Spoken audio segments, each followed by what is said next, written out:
Station पर train आई। उसकी सीटी हवा में गूंज रही थी। विजय, एक जवान पहलवान, उतरा, प्रसिद्ध साईं बाबा मंदिर जाने के लिए उत्सुक। उसने इसकी शांति और आशीर्वाद की कहानियां सुनी थीं। ऑलराइट, चलो मंदिर का रास्ता ढूंढते हैं। विजय ने परिवहन के लिए इधर उधर देखा तो बाहर टैक्सियों की एक लाइन दिखाई दी। वह एक के पास गया और मंदिर का किराया पूछा। साईं बाबा मंदिर कितने का होगा? 150 रुपए। विजय ने भौहें चढ़ाई। यह बहुत महंगा था, उसने सोचा। वह मजबूत और फिट था, चलने में पूरी तरह से सक्षम। उसने अपने पैसे बचाने और अपना रास्ता खुद खोजने का फैसला किया। मैं पैदल चल सकता हूँ, इतना दूर नहीं है। और इसके साथ ही विजय अपने गंतव्य तक पहुंचने के लिए दृढ़ संकल्पित होकर पैदल चल पड़ा। एक आत्मविश्वास से भरी चाल के साथ विजय अपने गंतव्य की ओर चल पड़ा। सूरज उसके ऊपर चमक रहा था, लेकिन उसने शायद ही ध्यान दिया हो। उसका मन मंदिर पहुंचकर साईं बाबा का आशीर्वाद लेने पर केंद्रित था।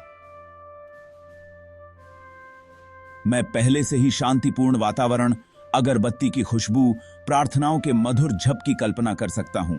उसका हृदय प्रत्याशा से फूल उठा। सड़क उसके सामने फैली हुई थी, जिसके किनारे पेड़ और छोटी छोटी दुकानें थीं। लोग इधर उधर भाग रहे थे। उनकी आवाजें हवा में एक निरंतर गूंज रही थीं। विजय तेजी से चला। उसकी मांसपेशियां मजबूत और सुनिश्चित थीं। उसने अपनी शारीरिक शक्ति और सहन शक्ति पर गर्व की भावना महसूस की। यह कुछ भी नहीं है, मैं इस तरह की चुनौतियों के लिए बना था। और इसलिए वह आगे बढ़ता रहा। हर कदम उसे मंदिर के करीब ला रहा था। जैसे जैसे समय बीतता गया, सूरज आकाश में ऊपर चढ़ता गया। हवा और भी घनी होती गई, जिससे सांस लेना मुश्किल हो गया। विजय की गति धीमी हो गई। उसके कदम भारी होने लगे। उसके कपड़े उसके शरीर से चिपके हुए थे, पसीने से भीगे हुए थे। उसे एहसास नहीं था कि मंदिर वास्तव में कितनी दूर है। मैंने नहीं सोचा था कि यह इतनी दूर होगी, लेकिन मैं अब रुक नहीं सकता। अंदर ही अंदर रेंगती थकान के बावजूद विजय ने खुद को आगे बढ़ाया। उसने हार मानने से इनकार कर दिया।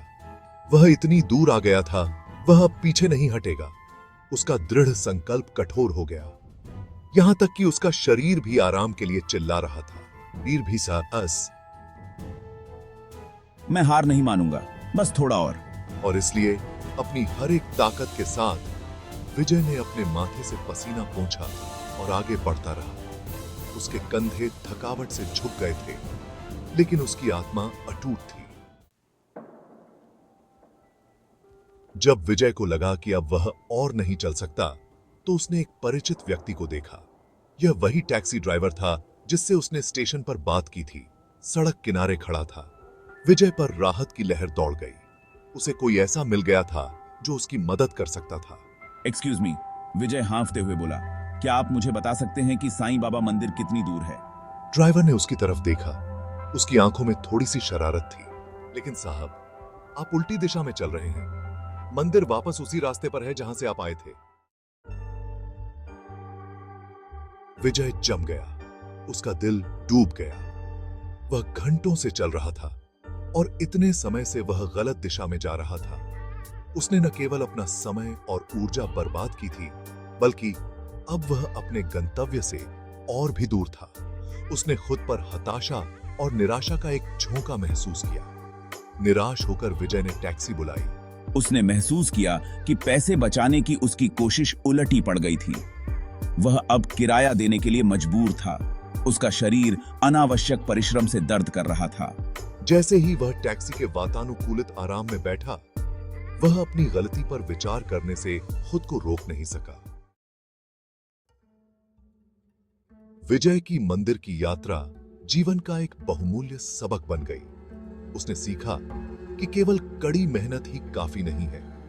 उचित दिशा के बिना प्रयास व्यर्थ है, जो आपको और अधिक भटकने की ओर ले जाता है। अपनी ऊर्जा और समय लगाने से पहले मार्गदर्शन प्राप्त करना और यह सुनिश्चित करना महत्वपूर्ण है कि आप सही रास्ते पर हैं। इस सीख ने विजय के साथ उसके निजी और पेशेवर जीवन दोनों में गहराई से प्रतिध्वनित किया।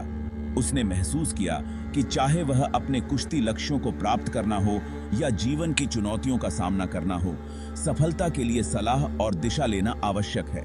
अधिक यह एक अनुस्मारक था कि नम्रता और सीखने की इच्छा उतनी ही महत्वपूर्ण है जितनी की ताकत और दृढ़ संकल्प।